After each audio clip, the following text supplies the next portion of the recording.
Good evening and welcome. My name is Celeste Prescott. I'm a Public Information Officer with Southwest Incident Management Team 1. And this is the update for the Calf Canyon and Hermits Peak fires. And we're going to start out this evening with an overview of the operations on the West Zone.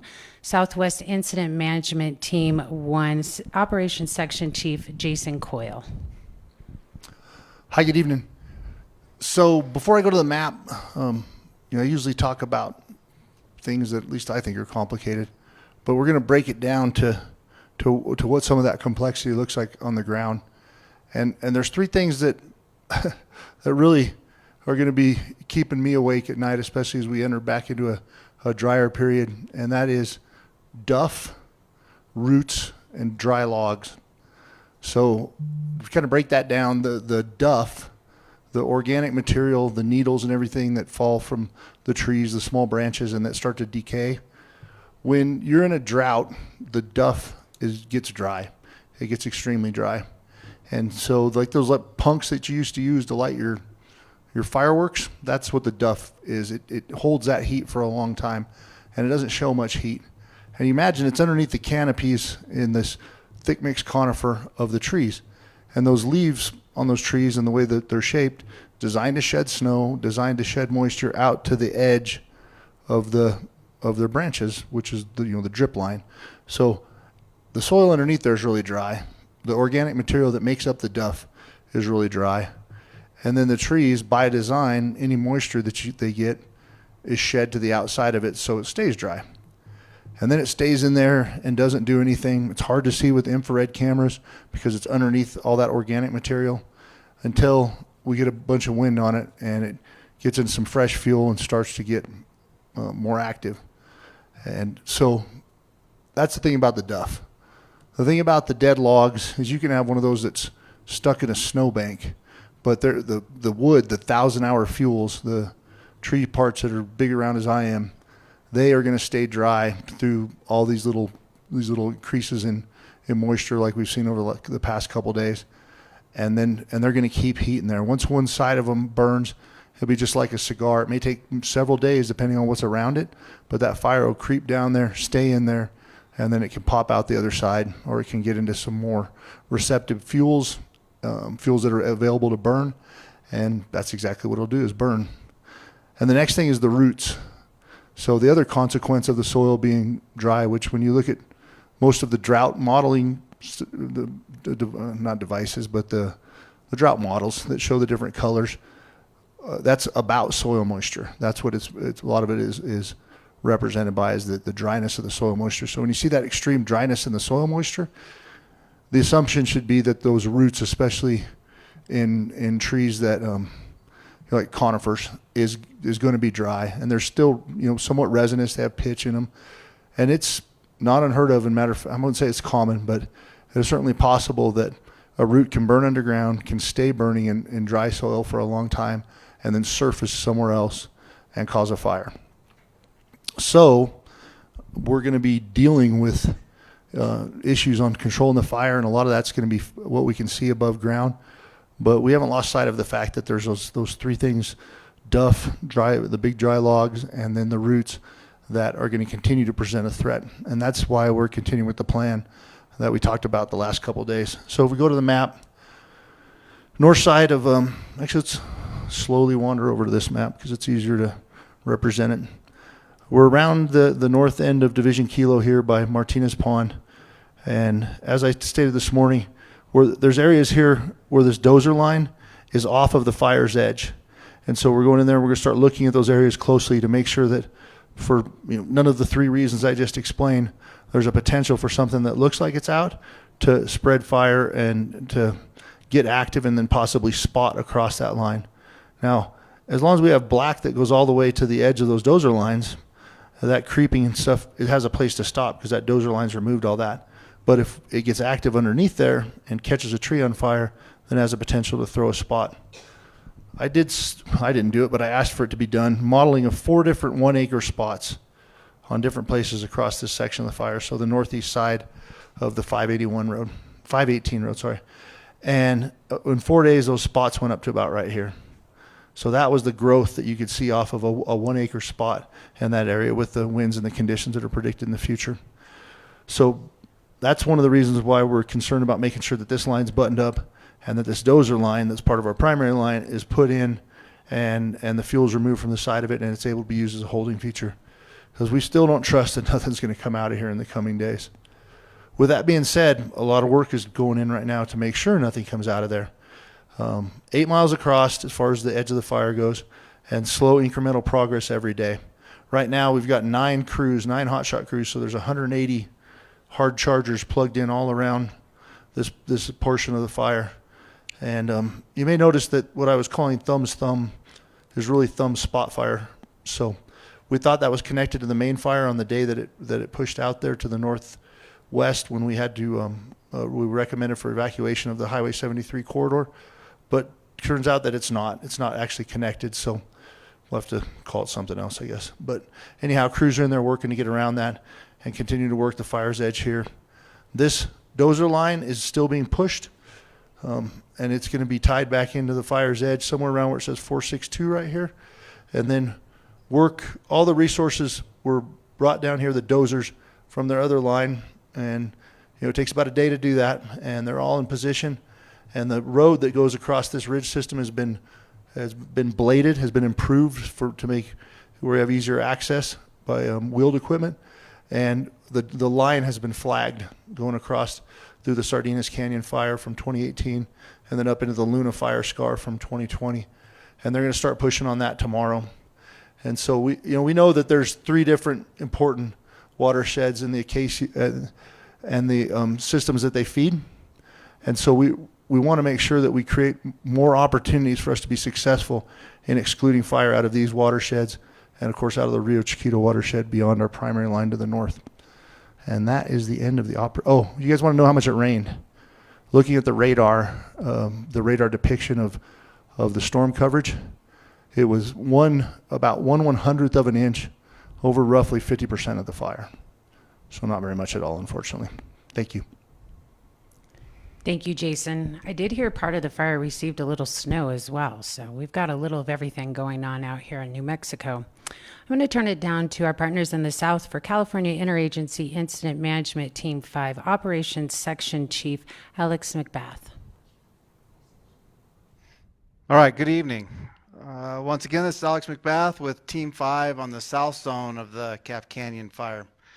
I'll run you around the fire real quick. On the east side, nothing's really changed. It's all contained. We don't see any other threats for this fire to move to the east. All the smoke's been taken care of, and 911 calls have not been coming in the last 2 days. We haven't had one. So what that means to me, usually the public finds those. They call them into 911, and then they give us a call and we respond. We haven't had any of those on the east side for a couple days. So due to that, we're going to be looking at tomorrow the Gascon, the upper Rosiata area, lower Rosiata, Lone Pine Mesa area, and evaluating whether those need to be changed in evacuation status. So we'll look at that tomorrow and talk with the sheriff, make sure we're coordinating well. Moving on to the southwest corner where you probably see most of the smoke on that lower end. The crews did a lot of work down here just east of Upper Colonias and Lower Colonias up on the Borealis Peak, the 82 Alpha Delta Road to be exact. They did mop up all along that road system up there where the fires met the road, and they're feeling really, really comfortable with that piece of the line. Down on the lower end along the 203 road, they mopped up extensively this afternoon, and that's looking really, really good all the way to Ruidoso Ridge. So everything's looking really, really like it's going to stay in place down there on that finger. So with that, they've moved a lot of their emphasis to the north of Bull Creek, up on this finger that came out. The crew started down the bottom of Bull Creek yesterday, continued that operation from both the top of Skyline and the bottom of Bull Creek, and as of last report, they will have that lined this afternoon or this evening by the end of shift, and tomorrow they'll reinforce it and start mopping up that line. So that's really good news. So that leaves us with this piece that's in the interior. Reports I got back is there's still a lot of heat in this interior piece, so we'll still continue to see smoke. We'll continue to see the fuels burning out inside this horseshoe. So don't be surprised tomorrow to see a little bit of an uptick in smoke in there. Moving on to the north, all the way up to Elk Mountain, it's all held. Looking like that is going to stay in place for any type of critical weather event. So happy with the progress in there.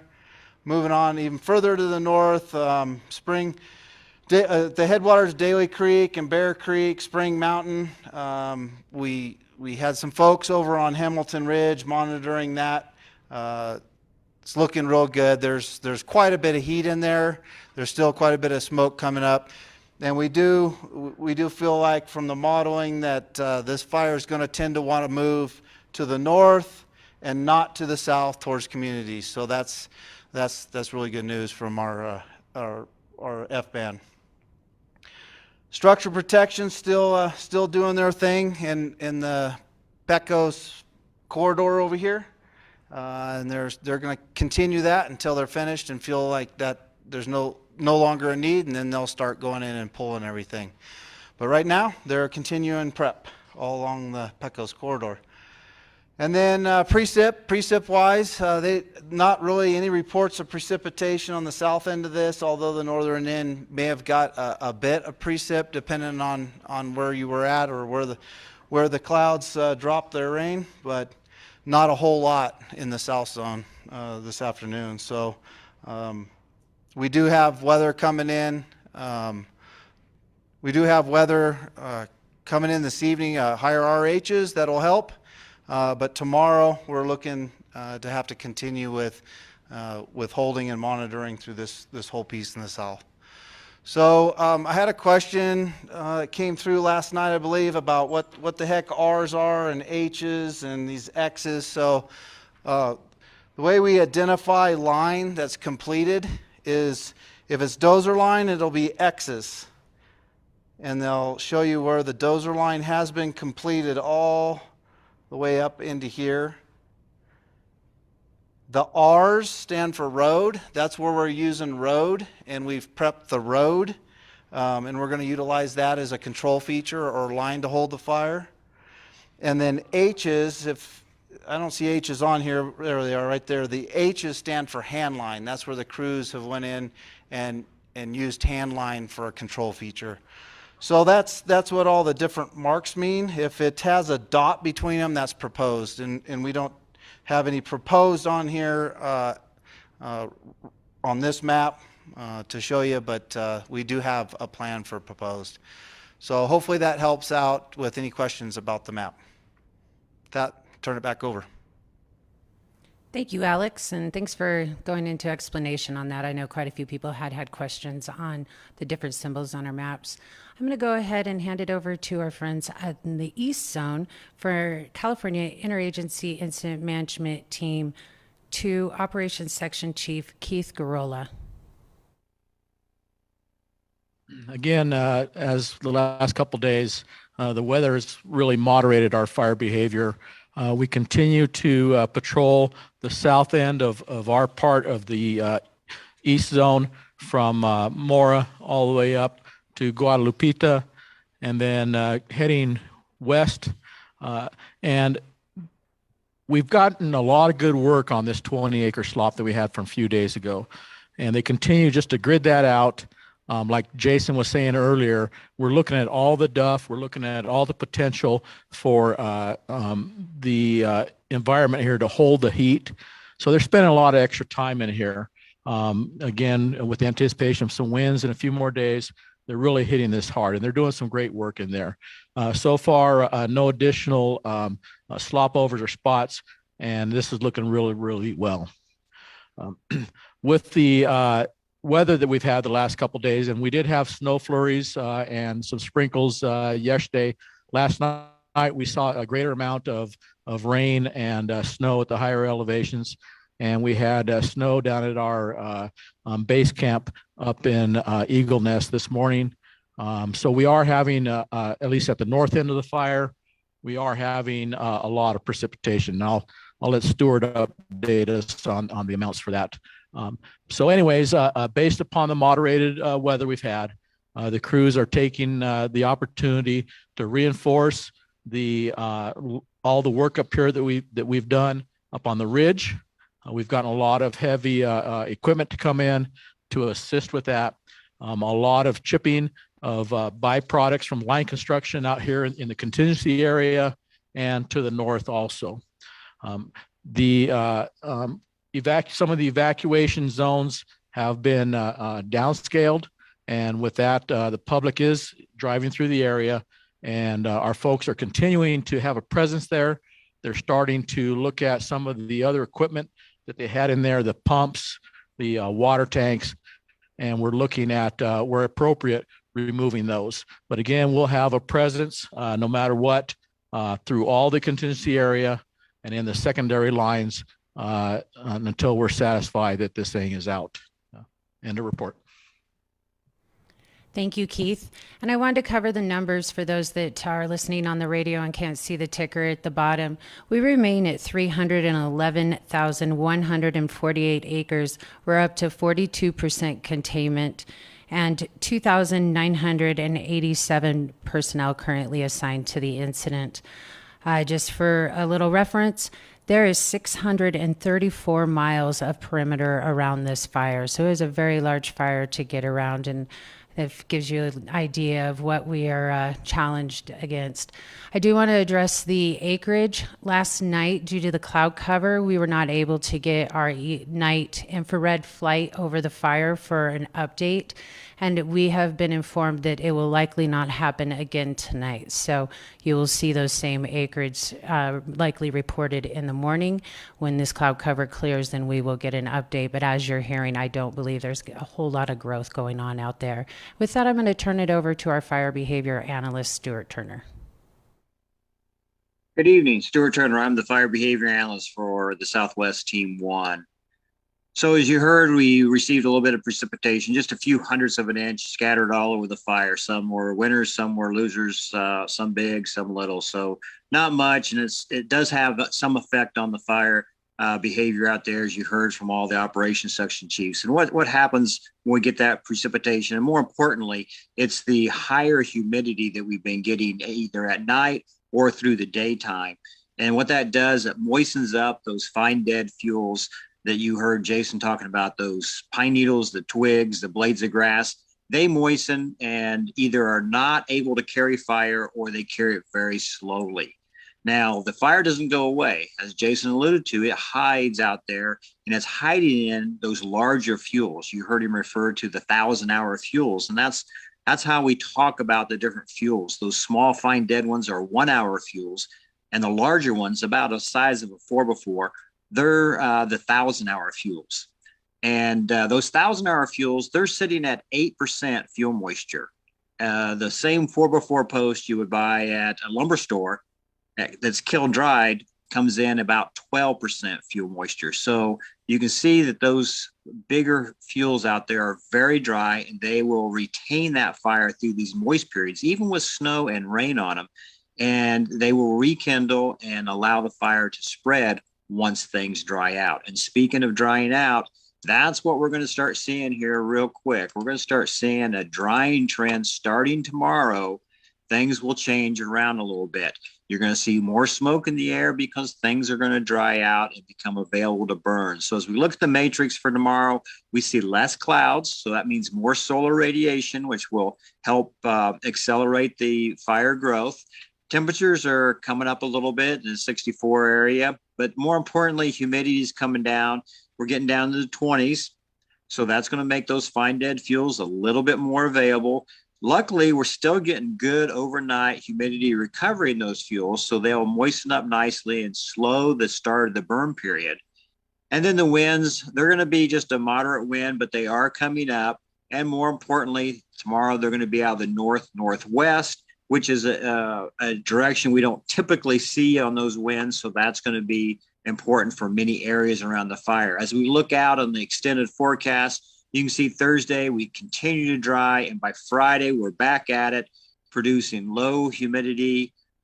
Winds are picking up, and the fire weather starts to enter that critical stage where we will probably see more growth and fire moving around as it goes along. So let's take a look at the map, and we'll see what I think is going to happen tomorrow. Really, that day of drying is going to be slow to start because of the excellent overnight recovery tonight. So it's going to take a while for the sun to come up, start drying out those fine dead fuels and making them available. So those larger fuels will start to kindle that and start burning. And then remember, we have that northwest wind blowing on that. So that's going to test the southern portion of the fire again down by Mineral Hill in that area, Las Vegas. That all gets tested again tomorrow, the line. You will see some smoke coming out of those interior that's been hiding in there over the last couple of days. So be prepared for that. Probably we'll see some uptick in the 911 calls, but that will primarily be interior stuff. I'm not expecting anything to get across the lines or jump out on that. That's been well tested all the way up along the east side until we get to the very northeastern portion of the fire. Those northwest winds will be very beneficial for those folks as it pushes any kind of embers that want to spot across the line back into itself. And many of you may be asking, well, how can something start spotting all of a sudden where it's been dead for 2 or 3 days? You heard Jason talking about that smoldering fire under those trees. And that's just what's happening is that smoldering fire is heating those trees. That heat's rising out from under that duff, and it's preheating that tree, drying it out, getting the fuel moisture even lower. So then when we get back in this drying trend, just a little bit of breath of wind on that rekindles the fire. The tree torches, catches on fire from top to bottom, throws out embers, and that ember shower falls into receptive fuel and starts a new fire or a spot fire. Anything like that happening up here will just blow back into the black, unburned fuels, not a receptive fuel bed. And I don't think anything will start a new fire out there. As we come down the Chicone area and the 121, not seeing a whole lot of that backing anymore. You may see a little bit start to come back alive tomorrow as it cleans up the last little remnants of fuel here and there, but that's slowing down quite a bit. Northwest winds are very favorable for the west side of the Chicone area, and that finger out there as we come around to the top here to the northwest corner where the spot fire was. Those northwest winds are going to be very favorable for all the crews in there. Although things will dry out a little bit, that wind's going to help keep that fire pushed back into itself and not have a lot of spots get out on those individuals and that working in that area. So not looking for any kind of growth in there. As we move down along the west side, that northwest wind is going to be really good for a lot of those areas. It's just going to push anything back into itself, not expecting any kind of growth. You will see some smoke out of certain areas here and there where there are some interior pockets of fuel still burning until we get down to the Bull Canyon finger. That's that one, the Bull Creek area. That's going to push into that horseshoe tomorrow with that wind. I expect to see probably the best smoke coming off the fire in that area in the horseshoe there. That's going to fill that in, start to burn some of that out. And I don't think it's going to connect everything in, but you'll probably see a great deal of smoke come out of there tomorrow, maybe a little column come out of there. As we get on the lower finger that came out, I'm not anticipating any issues on that lower line as that wind pushes on that. However, that is going to be a weak area that we may see some spots come out of, and those spots will be fairly efficient in starting a new start, but not too difficult to control and contain. I do anticipate the little donut hole that's left of unburned fuel in the middle of that finger that will start to rekindle and consume inside the control lines, not anticipating any kind of problem there for tomorrow. So as a whole, we could see moderate growth primarily in the southwestern portion, but well within the containment lines, just cleaning up fuel here and there. And that would be the end of my report, and I'll be around for any questions. Thank you. Thank you, Stuart. And I did have a chance to connect with all 4 county sheriffs today. And since there were no significant changes, none of them are going to join us this evening. But San Miguel County Sheriff Lopez did want me to pass on that they spent much of the day planning for potential flooding. And he wanted me to remind everyone that they are evaluating evacuation levels daily. So stay alert to the county Facebook pages as well as ours for any updates.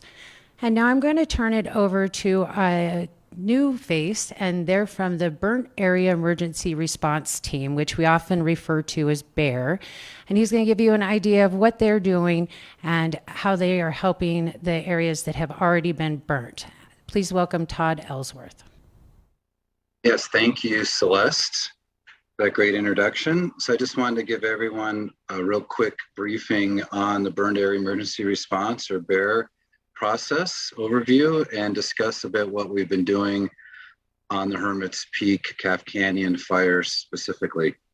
So the BEAR process, we identify threats to life, safety, and property. That's our first objective, of course. And then we also look at threats to natural and cultural resources, such as impacts to water quality, soil quality, and our heritage and cultural resources. So as part of that, we're working collaboratively with the state and other partners, federal, state, and local entities and partners, to assess some of the post-fire erosion response and what those effects might be. As you know, you've heard Celeste talk and the sheriff's talk yesterday and today. We're concerned about potential areas of flooding currently and into the future. So we have we've done a phase 1 assessment. We're working on that in Galinas and Tecolote watersheds in the southeastern part of the fire, where it was cool and safe for us to start going into and doing our assessments. And it also, of course, the Galinas watershed is of high concern downstream users such as the city of Las Vegas. And that's sort of phase 1. And we've been posting information on our BEAR INSEE website, which there is a link to that in the Facebook chat, and such as the soil burn severity, which helps us identify some of the flood source areas, and also the debris flow map that we've been working with the U.S. Geological Service, or USGS, helps us produce the debris flow map, where it shows where we have higher potential for that. And sharing those out and sharing those with City of Las Vegas, the sheriffs, and other entities that we've been working with. So we are working with those cooperators and those entities to identify some of the areas of high risk of flooding. And we also are looking at completing our first phase 1 report of Tecolote and Galinas watersheds by the end of this week, and submit that for a funding request and start implementing identified treatments as quickly as we can to help mitigate those risks and minimize those risks. And then starting later next week, we're going to start bumping up to some of the other parts of the fire, northern parts of the fire, that are cool and that are safe for us to get into and start doing those assessments. There's 300,000 plus acres. The Galinas and Tecolote watersheds were about 115,000. So we have quite a bit of assessment left to go, and we want to, obviously we have the bulk of the monsoon season coming up in early July. So we want to get as much done as we can and get as much understanding of what the post-fire runoff response is going to be, identify those risks, working with our partners across all the agencies, and mitigate that to the highest degree possible. Yeah, and I would just reiterate that, please log on to the Weather Service websites to get those early warnings, flash flood warnings, watches, also on the fires Facebook sites and the county sites, so you're informed of what's going on. So with that, I will end the report, and I'll be around for questions. Thank you. Thank you so much, Todd. It's great what you guys are doing out there. We will be sharing the links to their information and any pertinent information on our page as well. I'm going to go ahead and turn it over to California Interagency Incident Management Team 5 Deputy Incident Commander Carlton Joseph. Good evening. I think my fellow incident commanders would share my thoughts that we've had a couple of really good days. We've had some cloud cover and an increase in humidity that's allowed our firefighters to get in a little bit closer, put us in a position to be a little more proactive rather than reactive and being pushed by fire activity. So that subdued activity has allowed us to gain a little bit of ground in some places that was previously giving us a few fits here and there, but it's also given us a chance to take a step back and look at the bigger picture and give us that opportunity to plan for what's ahead. And as you heard from fire behavior, the days ahead are going to be getting drier, windier, and by this weekend we'll be right back into some similar weather when we had some challenging fire behavior. Aside from that, I would like to thank everybody who takes time out of their evening to either watch or listen in on this broadcast, to take in that information and share it with those that aren't able to in your community. And also, speaking of community, being out and about and talking with a lot of the folks that we meet here in Las Vegas specifically, but I know elsewhere, folks here have been just awfully thankful, very wonderful to be around. Just great people. I want to thank you for your support of the firefighters and the incident command teams. So thank you for that. Have a good evening and appreciate your attention. Thank you very much, and I second that. We really appreciate your continued support and thanks, and I did get a chance to share that with some of the firefighters on the ground today, and they were very appreciative. We do have a question about containment. What exactly does that mean? So I have Jason Coyle, our Operations Section Chief, here to go over what that means. Yeah, thank you, Celeste. So first off, a long time ago, whenever we did this containment thing, it probably wasn't a good idea for areas that have a lot of communities next to them. We still use the same terminology, and so I'll kind of break it down what it takes to get 1% containment. And since I know there's a lot of folks who want to get back into Chacon, we'll talk about what used to be the horseshoe.